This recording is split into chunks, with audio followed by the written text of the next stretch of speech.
வணக்கம் மக்களே, நான் உங்கள் புகழேந்தி கருணாநிதி, எலும்பு, மூட்டு, தசை, நரம்புக்கான சிறப்பு எண்முறை மருத்துவர்.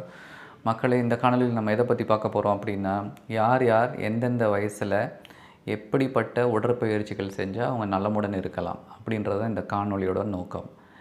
இப்போ எந்தெந்த வயசில் எப்படிப்பட்ட உடற்பயிற்சிகள் அப்படின்னு நான் சொல்லும் போது வயதை முதல்ல நம்ம வரையறுக்கணும் இல்லையா? அதுக்காக நான் வயதை வந்து 4ஆக பிரிச்சுக்கிறேன். அதில் வந்து அந்த வயது பருவத்தை வந்து 4ஆக பிரிச்சுக்கிறேன். அதில் முதல் பருவம் வந்து மாணவர் பருவம், 2வது வந்து வேலைக்கு போகிற பருவம். அந்த வேலைக்கு போகிற பருவத்துலேயும் உள்ள ரெண்டு பிரிவு இருக்குது. முதல் பிரிவு வந்து 20லேருந்து 40 வயசு, 3வது பிரிவு வந்து 40லேருந்து 60 வயசு. அதுக்கப்புறம் முதுமை பருவம். 60 வயசுக்கு மேலே இருக்கிறவங்கள வந்து நான் முதுமை பருவத்தில் வைக்கிறேன். இப்போது மாணவர் பருவம் இருக்குது இல்லையா? அந்த மாணவர் பருவத்தில் வந்து பள்ளி குழந்தைங்களும் சரி, கல்லூரிக்கு போகிறவங்களும் சரி, இந்த 2 பேருமே என்னென்ன மாதிரியான உடற்பயிற்சிகள் அப்படின்னு பார்த்தோன்னா, அவங்களுக்கு தனிப்பட்ட உடற்பயிற்சிகள்னு எதுவும் தேவையில்லை. அவங்க அன்றாட வாழ்வில் இருக்கிற விளையாட்டுகள், அவங்களுக்கு பிடி பீரியட் சொல்கிறோம் இல்லையா, ஃபிசிக்கல் ட்ரைனிங், அந்த டைமில் அவங்களுக்கு அப்போது என்னென்ன விளையாட்டுகள் கொடுக்குறாங்களோ அது, இது தவிர அவங்களா சேர்ந்து விளையாடுற விளையாட்டுகள், இது எல்லாம் செஞ்சாலே மாணவர் பருவத்துக்கு போதுமானது. இவங்களுக்குன்னு தனிப்பட்ட ஒரு பயிற்சி வந்து தேவையில்லை. அதிகபட்சமாக இப்போது பள்ளிகளில் வந்து யோகா பயிற்சி அது மாதிரி இருக்குது அப்படின்னா, அது மட்டுமே போதும் அவங்களுக்கு மாணவர் பருவத்தில். இதில் இன்னும் கவனிக்க வேண்டிய விஷயம் என்னென்னா, மாணவர் பருவம் தான் வளரும் பருவம். அப்போது வளர்கிற பருவத்துக்கு வந்து ஹை இம்பேக்ட் எக்ஸசைஸ் சொல்லுவோம், அது தேவை. அப்போ அதில் ஒரு உதாரணம் சொல்லணும்னா, குதிக்கிறது, ஸ்கிப்பிங், இதெல்லாம் ஹை இம்பேக்ட் எக்ஸசைசஸ். இதை பண்ணிக்கிட்டே இருந்தால் தான் அந்த எலும்பு வளரும். அப்படியா? அதனால் மாணவர் பருவத்தில் அவங்க ஹை இம்பேக்ட் எக்ஸசைஸ் நிறைய செய்யணும். இது தவிர சில மாணவர்கள் விளையாட்டு பயிற்சியில் இருந்தாங்கன்னா, அவங்கள வந்து நான் இதுக்குள்ளே சேர்க்கலை. ஏன்னா அவங்க அந்த விளையாட்டு சார்ந்த பயிற்சிகள் இதுவே நிறைய இருக்கும். அதனால் அதை அவங்கள சேர்க்கலை. இது வந்து மாணவர் பருவம் மக்களே. ஒன்றே ஒன்று தான் அவங்க செய்யக்கூடாது, சோம்பி உட்காரக்கூடாது.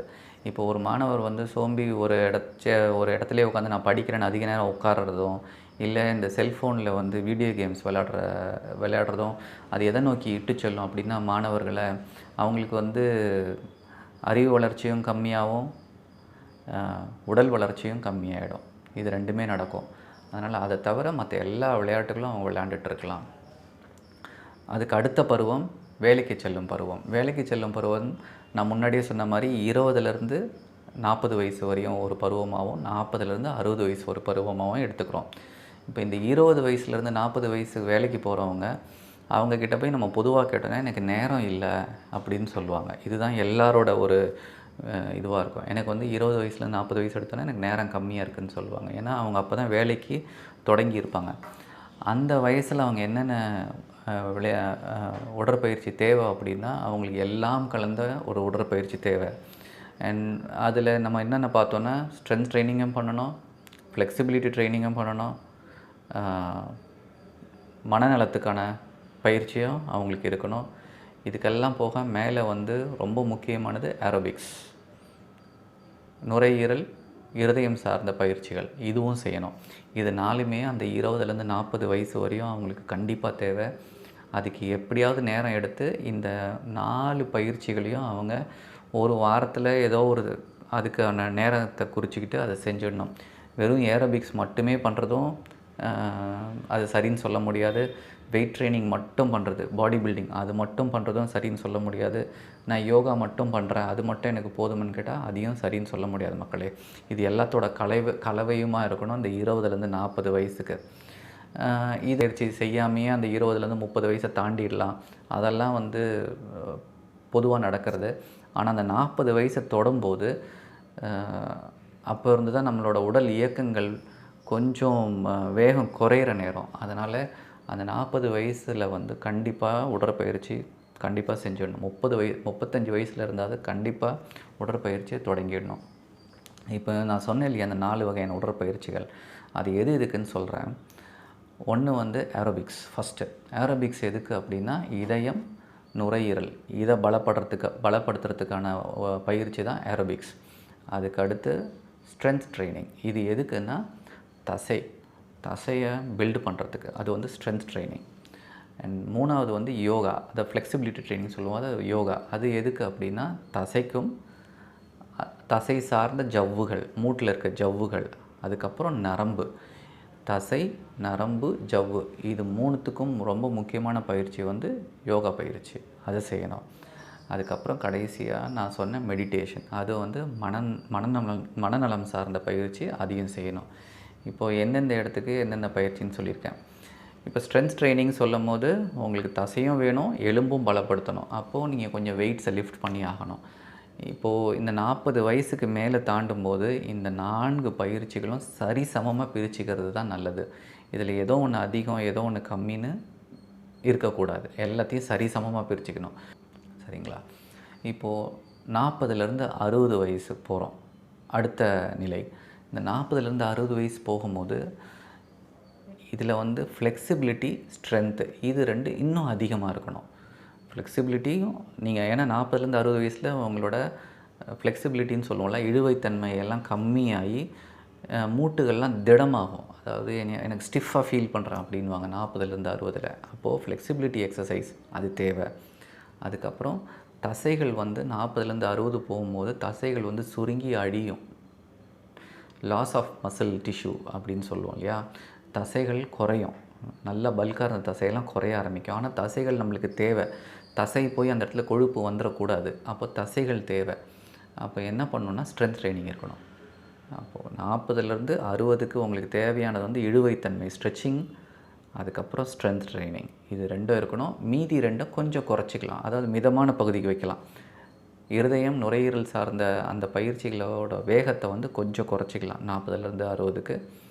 மெடிடேஷன், மனநிலம் சார்ந்த பயிற்சிகள் அதே வந்து அதுக்கேற்ற மாதிரி வச்சுக்கலாம். சில பேருக்கு வந்து மனம் சார்ந்த பயிற்சிகள் நிறைய தேவைப்படும். மனதை திடப்படுத்துகிற பயிற்சிகள். சில பேருக்கு ஃப்ளெக்சிபிலிட்டி ட்ரெய்னிங் நிறையா தேவைப்படலாம். சில பேருக்கு ஸ்ட்ரென்த் ட்ரெய்னிங் நிறையா தேவைப்படலாம். அது அந்த நேரத்தில் அந்த குறிப்பிட்ட நபருக்கு ஏற்ற மாதிரி அதை சூஸ் பண்ணிக்கலாம் மக்களே. இந்த வளைவுத்தன்மை பற்றி ஒன்று சொல்லணும்னு நினைக்கிறேன் மக்களே. இது பெரும்பாலான மக்களுக்கு வந்து இது ஒரு தவறான புரிதல் இருக்குது. என்ன அப்படின்னா, நிறைய வளைவுத்தன்மை இருந்து நல்லா வளைஞ்சாங்கன்னா அவங்க ரொம்ப திடகாத்திரமாக இருக்கிறாங்க அப்படின்னு நினைப்போம். என்னென்னா இப்போ யோகாவில் வந்து ஒருத்தர் அதிகமாக வளைஞ்சி ஒரு காணொளி போட்டிருப்பாங்க. யாருமே செய்ய முடியாத ஒரு வளைவை அவங்க செய்வாங்க. இதுக்கு அது அர்த்தம் கிடையாது. அவங்க வந்து ரொம்ப உடல் நலத்தோடு இருக்காங்க. அதை செய்ய முடியாதவங்க வந்து அந்த அளவு உடல் நலத்தில் இல்லை. அப்படி அர்த்தம் கிடையவே கிடையாது. ஒருத்தர் உடலும் அவங்கக்கிட்ட இருக்க ஜவ்வும் ஒரு மாதிரியான ஒரு தன்மையில் இருக்கும். சில பேருக்கு இழுவைத்தன்மை அதிகமாக இருக்கும், சில பேருக்கு கம்மியாக இருக்கும், சில பேருக்கு நடு நிலைமையில் இருக்கும். இந்த இழுவைத்தன்மை அதிகமாக இருக்குது இல்லையா ஜவ்வு, அது நல்லதான்னு கேட்டிங்கன்னா சில சமயம் தான் நல்லது, சில சமயம் அது நல்லது இல்லை. ஏன்னா அவங்களுக்கு வந்து அன்ஸ்டெபிலிட்டின்னு சொல்லுவோம். வயதான காலத்தில் அன்ஸ்டெபிள் கெயிட்டுன்னு சொல்லுவோம். இல்லை சீக்கிரம் விடக்கூடிய தன்மை, இதெல்லாம் அதிகமாக மொபிலிட்டி இருக்க மக்களுக்கு அதிகமாக இருக்கும். அதனால் யோகா நிறைய வளைஞ்சு பண்ணுறாங்கன்னா அவங்க எல்லாமே சிறப்பாக இருக்குது அப்படி அர்த்தம் கிடையாது. அப்படி எடுத்துக்கக்கூடாது. செய்ய முடியாத ஒருத்தவங்க வந்து அவங்களுக்கு வந்து உடல்நலம் கம்மி அப்படி அர்த்தம் கிடையாது. சரிங்களா? அதனால் இந்த 40லேருந்து 60 வயசில் செய்யக்கூடிய பயிற்சிகள் இது. 60 வயசு கடக்கிறோம் அப்படின்னா அது வந்து முதுமைத்தன்மையை நோக்கி நம்ம போகிறோன்னு அர்த்தம். அப்போது இதே தான் எல்லா பயிற்சிகளும் அதே தான்.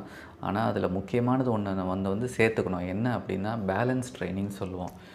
மக்களே, நம்ம பார்த்தோன்னா நிறைய பேர் வந்து என்ன போனால் இங்கே நான் விழுந்துட்டேன், பாத்ரூமில் வலிக்கு விழுந்துட்டேன், நடக்கும்போது கல் தடிக்கி விழுந்துட்டேன், படியில் விழுந்துட்டேன்னு சொல்லுவாங்க. அது ஏன் அப்படின்னா தடுக்கி விழுகிறதோ இல்லை தெரியாமல் அது தவறுதலாக நடக்கிறதோ கிடையாது. நீங்கள் அந்த ஒரு வயசை தாண்டும் போது உங்களுக்கு அந்த பேலன்ஸ் அந்த இடத்துல உங்களோட எண்ணங்களும் நீங்கள் நடக்கிறதும் அந்த ஸ்பேஸ் ஓரியன்டேஷன் சொல்லுவாங்க, அது எல்லாம் அந்த நேரத்தில் ஒரு கோர்வையாக நடக்கிறது தவறும். அப்போ தான் கீழே விழுகுவாங்க. அதனால் அதுக்கு தேவை வந்து பேலன்ஸ் ட்ரைனிங். அப்போ என்ன பண்ணணுன்னா அந்த 50 வயசு 60 வயசு போகும்போதே நம்ம பேலன்ஸ் ட்ரைனிங்கும் ஈக்குவலாக எடுத்துகிட்டு போய் பேலன்ஸ் ட்ரைனிங்க்கு நிறைய பயிற்சிகள் இருக்குது. அதை வரப்போகிற காணொளிகளில் நான் சொல்லுவேன். அது தனியாக எப்படி பயிற்சி பண்ணலாம் பேலன்ஸ் ட்ரைனிங் அப்படின்னு. உங்களுக்கு அதை சுருக்கமாக ஒன்று சொல்லணும் பேலன்ஸ் ட்ரைனிங்கில் அப்படின்னா 2 விஷயம். ஒன்று சைக்கிள் ஓட்டுறது. அதாவது சைக்கிளிங் வந்து பேலன்ஸ், அது எல்லா பேலன்ஸும் ஒன்றா சேர்ந்தது. இது உடம்பு, கால், தலை, இது எல்லாமே ஒன்றா ஒரு ஓரியன்டேஷனில் இருந்தால் தான் நீங்கள் சைக்கிள் ஓட்ட முடியும். அதனால் எத்தனை வயசு வரையும் முடியுதோ அத்தனை வயசு வரையும் சைக்கிளை விடவே கூடாது. அதை பயிற்சியில் வச்சுக்கணும். இன்னொன்று ரொம்ப எல்லாருக்கும் பிடிச்ச ஒன்று பேலன்ஸ் என்னென்னா ஊஞ்சல் ஆடுறது. எல்லார் வீட்லேயும் ஒரு ஊஞ்சல். அந்த ஊஞ்சலில் நம்ம அந்த ஊஞ்சல் ஆடுறதே வந்து நல்ல ஒரு பேலன்ஸ் ட்ரைனிங். இது 2ம் அடிப்படையானது. இதை எல்லாருமே பண்ணணும்.